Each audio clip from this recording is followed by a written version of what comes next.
ప్రొద్దుటూరు మాజీ ఎమ్మెల్యే రాచమల్లు శివప్రసాద్ రెడ్డి గారు బొల్లవరం వెంకటేశ్వర స్వామి దేవాలయం సమీపంలో ఉన్న సుమారు 9 ఎకరాల 68 సెంట్ల ప్రభుత్వ భూమిని అధికార టీడీపీ పార్టీ నాయకులు ఆక్రమించే ప్రయత్నం జరుగుతోందని, దీని విలువ దాదాపు 150 కోట్ల రూపాయలు ఉంటుందని ఇటీవలే ప్రకటన చేయడం మనకు విదితమే. ప్రొద్దుటూరు ఎమ్మెల్యే వరదరాజుల రెడ్డి గారు మరియు ఆయన కుమారుడు కొండారెడ్డి గారు ఈ విలువైన ప్రభుత్వ భూమిని తమ సొంతం చేసుకొని వెంచర్లు వేసి 100 కోట్లు సంపాదించాలని చూస్తున్నారని రాచమల్లు శివప్రసాద్ రెడ్డి గారు ఆరోపించారు. 1975 సంవత్సరంలో దళితులకిచ్చిన తాత్కాలిక డిఫామ్ పట్టాలను అడ్డం పెట్టుకొని ఆ భూమి ఇప్పటికీ వారి ఆధీనంలో ఉన్నట్లు తప్పుడు పత్రాలు సృష్టించే ప్రయత్నం చేస్తున్నారని రాచమల్లు వివరించారు. రిటైర్డ్ విఆర్ఓలు మరియు పాత అధికారుల ద్వారా పాత అడంగల్ 1B రికార్డులను మార్చి సాగు చేస్తున్నట్లు,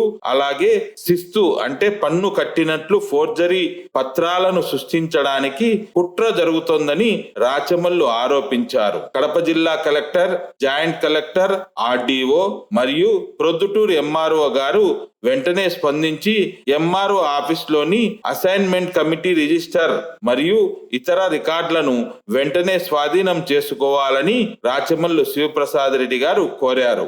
రాజకీయ ఒత్తిళ్లకు తలొగ్గి లేదా ప్రలోభాలకు లొంగి ప్రభుత్వ భూమిని పరాయి పాలు చేయవద్దని అధికారులకు రాచమల్లు విజ్ఞప్తి చేశారు. ఈ అక్రమాలకు ఎవరైనా అధికారులు సహకరిస్తే వారి ఉద్యోగాలు పోవడమే కాకుండా వారు జైలుకు వెళ్లాల్సి వస్తుందని, రిటైర్డ్ అధికారులు సహకరిస్తే వారి పెన్షన్లు కూడా ఆగిపోయేలా తగిన కఠిన చర్యలు తీసుకుంటామని రాచమల్లు శివప్రసాద్ రెడ్డి గారు హెచ్చరించారు. వైఎస్ఆర్సీపీ పార్టీ తరఫున కడప జిల్లా కలెక్టర్ గారిని కలిసి అన్ని సాక్ష్యాలను అందజేస్తామని, అలాగే న్యాయస్థానంలో కూడా పోరాటం చేస్తామని రాచమల్లు శివప్రసాద్ రెడ్డి గారు మరోసారి నొక్కి ఒక్కానించారు. మరొకసారి అధికారులకు విజ్ఞప్తి చేయడానికే ఈ పాత్రికేయుల సమావేశాన్ని ఏర్పాటు చేసినాయి. బొల్లవరం వెంకటేశ్వర స్వామి దేవాలయం దగ్గరుండే ప్రభుత్వానికి సంబంధించిన 9 ఎకరాల 68 సెంట్ల విలువైనటువంటి 150 కోట్లకు విలువ కలిగినటువంటి భూమికి సంబంధించి గత 4-5 రోజుల కిందట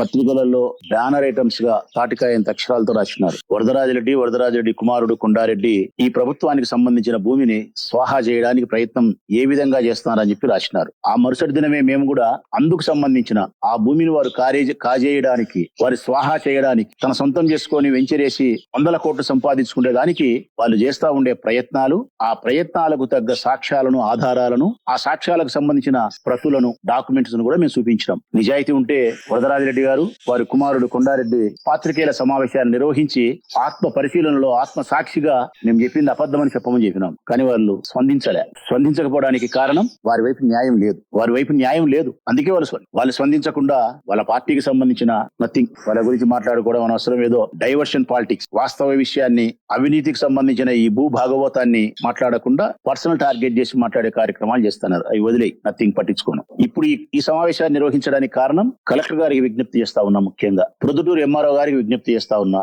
జమ్మలమడుగు ఆర్డీఓ గారికి విజ్ఞప్తి చేస్తా ఉన్నా, కడప జాయింట్ కలెక్టర్ గారికి విజ్ఞప్తి చేస్తా ఉన్నా. కారణం ఈ భూమికి సంబంధించి వీళ్ళు స్వాహా చేయడానికి, వీళ్ళు హస్తగతం చేసుకునే దానికోసం వీరు చేస్తా ఉండే కుట్ర ఏమిటంటే, అధికారులారా, వీళ్ళు కోర్టుకు పోయి నేను మొన్న చెప్పినట్టు టెంపరవరీ డిఫారమ్స్ మాకు ఇచ్చినారు. వాస్తవానికి టెంపరవరీ డిఫారం ఇచ్చి వాళ్ళు దళితులు ఇతరులకు రిజిస్టర్ చేసిన తర్వాత వాళ్ళ టెంపరవరీ డిఫారం ఆటోమేటిక్ గా రద్దు అయిపోతుంది. కానీ ఇంకా రద్దు కానట్టు, దళితులకు టెంపరవరీ డిఫారం ఉన్నట్టు ఇప్పుడు మాకు శాశ్వతమైనటువంటి డీకేటీ పట్టాలు ఇచ్చి పాసు పుస్తకాలు ఇవ్వండి అడుగుతారు. అందుకు అధికారులు సహకరించకపోతే అధికారులతో మాట్లాడుకొని కోర్టుకు పోతారు. కోర్టు ద్వారా గవర్నమెంట్ ప్లీడర్ ప్రభుత్వ భూమిని కాపాడడానికి ఆయన నోరు విప్పకుండా చేసుకుంటారు. ప్రభుత్వం ఉంది కాబట్టి ఇక్కడ సంబంధించిన అధికారుల ద్వారా నివేదిక బలహీనంగా ఇప్పించి అవసరం అనుకుంటే న్యాయమూర్తిని డబ్బులు పెట్టైనా కొంటామని కొండారెడ్డి మాట్లాడుతున్నాడు. ఇది వారి ప్లాన్ అని చెప్పి ఇప్పుడు నేను చెప్పేది ఏంటంటే, మళ్ళీ రెండోసారి సమావేశం ఏర్పాటు చేసి ఆ కోర్టుకు పోవడానికి, దళితుల పక్షాన కోర్టుకు పోవడానికి, దళితులకు డీకేటీ పట్టా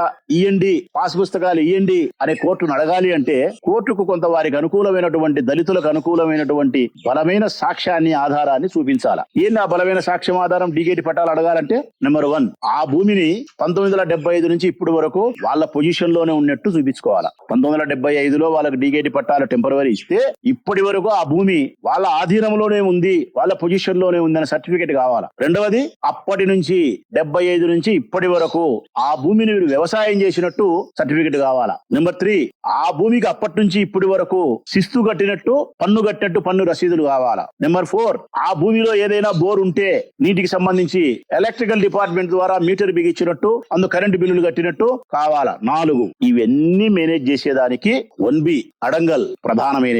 అడంగల్లో ఏముంటాయి అంటే గన భూమికి సంబంధించినటువంటి పట్టాదారుడా లేకుంటే డీకేటీ దారుడా, విస్తీర్ణం ఎంత, ఏ పంట పండిస్తున్నారు, ఎన్ని గింజలు పండినాయి, శిస్తు ఎంత కట్టినారు, ఈ వివరాలు ఉంటాయి. అడంగల్లో అయితే ఆ గ్రామానికి సంబంధించినటువంటి భూమికి సంబంధించినటువంటి కేవలం కొంతవరకు వివరాలు ఉంటాయి. వీరు చేయబోయేది ఏంటంటే రిటైర్డ్ అయినటువంటి విఆర్ఓలను పట్టుకొని, వీరికి అనుకూలంగా ఉండే రిటైర్డ్ అయిన విఆర్ఓలను పట్టుకొని వాళ్ళ దగ్గర ఉండే ఆ అడంగల్ పేపర్ ఏమైతే ఉంటుందో 1B పేపర్లు ఉంటాయి, ప్రింటెడ్ పేపర్లు, దానిలో రాసి ఇస్తే ఇప్పుడు ఎంఆర్ఓ ఆఫీస్ లో ఉండే అధికారులు సహకరిస్తే రికార్డుల్లోకి 1Bలో గాని అడంగల్లో గాని ఈ పత్రాలను చొప్పించి రాయడం, వరుస పెట్టి రాయడం, ఏమని రాయడం, శిస్తు కట్టినట్టు రాయడం, వ్యవసాయం చేసినట్టు రాసుకోవడం. పాత ఎంఆర్ఓ భాస్కర్ రెడ్డి ఉన్నాడు, పాత ఎంఆర్ఓ వాళ్ళ ముఖ్యం, అటడోళ్ళం పట్టుకొని, అప్పట్లో పనిచేసిన వాళ్ళం పట్టుకొని అప్పుడు అర్జీ పెట్టినట్టు, మేము పొజిషన్ లో ఉండామని చెప్పి విఆర్ఓ ఎంక్వైరీ చేసినట్టు, తర్వాత ఎంఆర్ఓ పొజిషన్ సర్టిఫికేట్ ఇచ్చినట్టు. అంటే గతంలో ఉండబడినటువంటి విఆర్ఓల ఆధారంగా,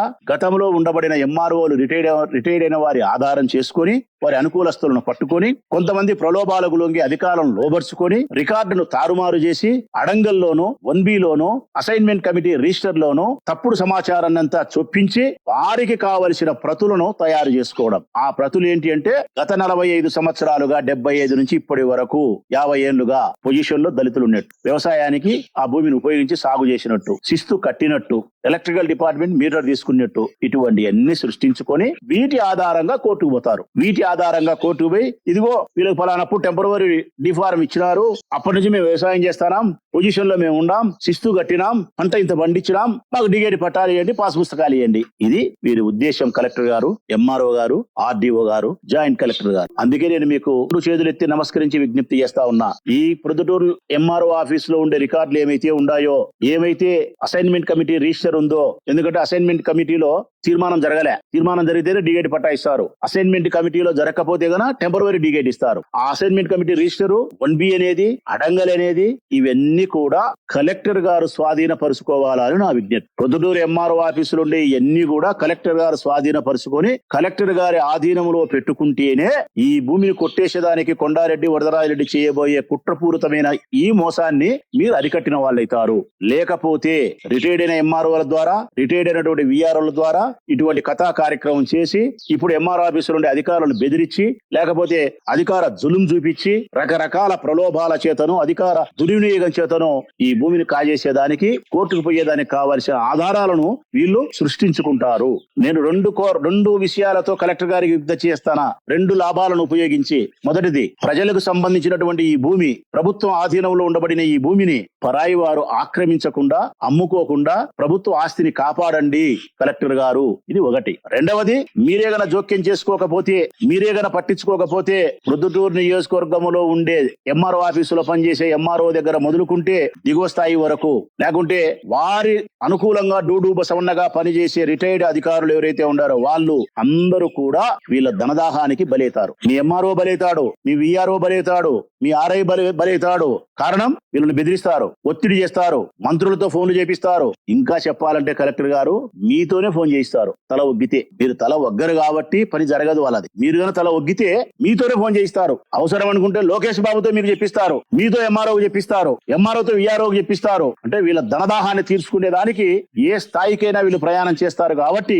కలెక్టర్ గారికి నేను విజ్ఞప్తి చేస్తా ఉన్నా, రికార్డులన్నీ స్వాధీనపరచుకోండి, మీ అధికారులను అప్రమత్తం చేయండి, ప్రభుత్వ భూమిని కాజేసేదానికి ఏమాత్రం సహకరించొద్దు, తస్మాత్ జాగ్రత్త అని చెప్పి మీదైన శైలిలో ఈ భూమిని కాపాడే ప్రయత్నం చేయమని తెలుసుకొని జిల్లా కలెక్టర్ గారిని నేను హృదయపూర్వకంగా వినయపూర్వకంగా విజ్ఞప్తి చేస్తా ఉన్నాను. నేను రేపో మాపో కడప జిల్లాకు సంబంధించినటువంటి మా జిల్లా అధ్యక్షుడు రవీణ నాయకత్వంలో బద్వేలు ఎమ్మెల్యే సుధమ్మ గారు, జమ్మనోడుగు ఇన్ఛార్జ్ రామ్ సుబ్బారెడ్డి గారు, మిగతా మా పార్టీకి సంబంధించిన పెద్దలందరూ కలిసి 2 రోజుల్లో కలెక్టర్ గారిని కలిసి ఈ భూమికి సంబంధించిన వాస్తవ సత్యాలను తెలియజేయడమే కాకుండా మా దగ్గర ఉండే సాక్ష్యాలను, ఆధారాలను అన్నిటిని కూడా లేఖ రూపంలో వారికి ఒక అర్జీ రూపంలో రాసి అందజేస్తాం ఈ భూమిని కాపాడమని. అంతేకాకుండా న్యాయస్థానానికి కూడా పోతాం.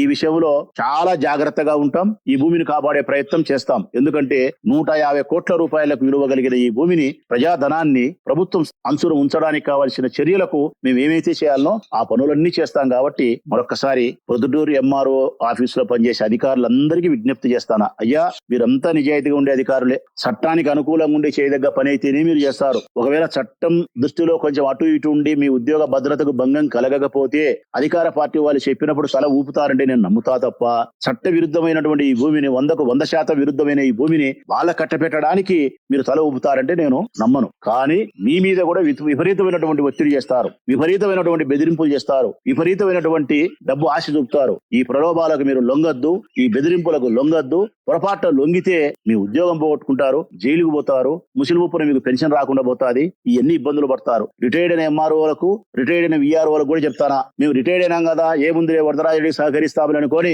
పాత విశ్వాసంతో మీరు సహకరించే ప్రయత్నం చేస్తే మిమ్మల్ని జైలుకు పంపుతాం. చట్ట ప్రకారం మీ మీద చర్యలు తీసుకుంటాం, మిమ్మల్ని జైలుకు పంపే పరిస్థితి చేస్తాం. మీకు వస్తే పెన్షన్ కూడా రాకుండా ఆపే ప్రయత్నం జరుగుతుంది. కాబట్టి తస్మాత్ జాగ్రత్త అని చెప్పి విజ్ఞప్తి.